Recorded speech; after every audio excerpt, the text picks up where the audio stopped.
Previous videos showed how the Earth's sedimentary rocks are like the pages of a book, taking us back through time.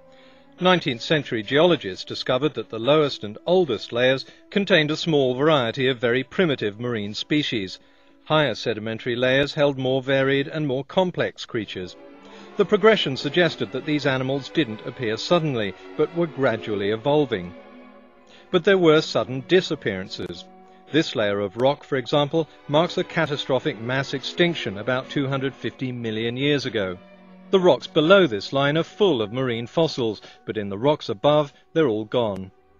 There were 5 global mass extinctions we know of, each one wiping out between 50 and 95% of species. Each was followed by the gradual recolonization of the Earth by surviving organisms that again began to change and become more complex until the next mass extinction.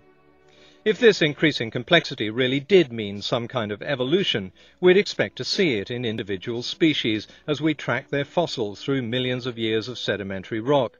And we do. Either each species is suddenly being killed off, only to be replaced by the sudden appearance of something that's almost identical, or we're seeing the changing morphology of a single species through time. We'd also expect to see traces of an animal's evolutionary ancestry in its morphology today, and we do. Take a look at this skeleton of an ape's hand. It looks just like a human hand, except it's not. In fact, it's not an ape's hand either. It's a whale's hand, or at least what used to be a hand in its ancestral past, and is now used as a flipper. The morphology of animals today is full of remnant body parts that have been changed and adapted, just as evolution predicts. In the video on natural selection, I showed how a hypothetical animal might evolve into 2 different species. At first, the 2 types would be able to reproduce, then reproduce with difficulty, and then not reproduce at all. We can't watch it happening in mammals today because it takes several thousand generations, but we can see snapshots of it frozen in time. Modern horses, for example, separated from zebras several million years ago. They can still reproduce, but with difficulty, because a horse's DNA has 64 chromosomes and a zebra's 44. When an offspring is produced, it's sterile, exactly what evolution would predict. An even better example is found around mountains, where a species evolves as it spreads geographically. Each species can interbreed with the one next to it, but the species at each end of the line can't interbreed with each other. Among organisms with very fast reproduction rates, such as bacteria and flies, separation into new species has indeed been seen. This, for example, is a flavobacterium that eats nylon. It was found in a waste outlet near a Japanese factory that produces the stuff. The problem is nylon was only invented in 1935 and is completely synthetic and undigestible to other bacteria. Does this fit perfectly with evolution, and they evolved because of a mutation sometime between the invention of nylon and their discovery 40 years later? The answer came when researchers kept a completely different bacterium in a similar nylon-rich environment, and the same mutation occurred. DNA research has only added to the overwhelming evidence of evolution, but it's also completely shaken up the evolutionary tree and shown in much greater detail which animals share a common ancestor and when they separated. Researchers are now manipulating DNA to discover a treasure trove of evolutionary information. It's long been known that ancestral traits buried deep inside DNA can get switched on by accident with very obvious results. But they can also now be deliberately switched on in research labs. Chickens, for example, don't have teeth, but their distant ancestors did, and the code for it is still buried in their DNA. Activate the right gene, and you get a chicken with teeth. One of the commonest misconceptions about evolution is that we never find a transitional form between one species and another. But the fossil record is full of animals changing from one kind into another.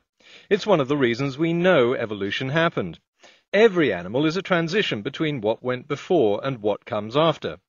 If you think we haven't captured the instantaneous moment that one species turns into another, that's because there isn't one. It's like asking, where's the intermediate form between this and this? We know that this species existed at one time and is now gone, and it seems to have been replaced by this species. We can scour the archives and dig up as many transitional photos of George Bush as we like, but we're never going to find a single shot of W changing from a baby into a man. What we will find are the various transitional forms in between. If you're talking about gaps in the record, sure, there are lots of them.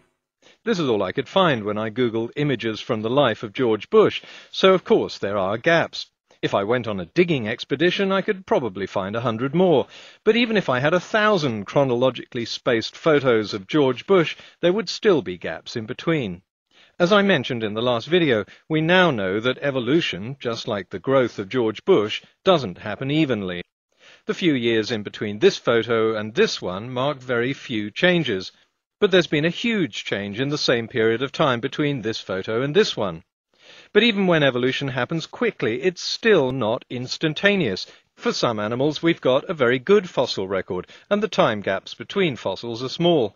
This shows evolution very clearly. For other animals, the gaps are longer, and the record is far less complete. Yes, I get that a lot. A theory in scientific nomenclature is the highest form of proof you can get. To go any higher, you have to enter the realm of mathematics.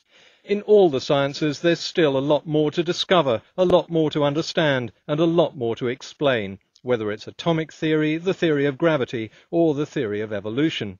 These are all called theories. So if you don't understand what a theory is in scientific terms, then they're what you would call facts. And using common terminology, evolution is a fact. It's so much a fact that researchers now depend on evolutionary theory to study antibiotic resistance and crop pests and new diseases and to develop new drugs. Understanding evolution isn't just important for understanding our past, but our future.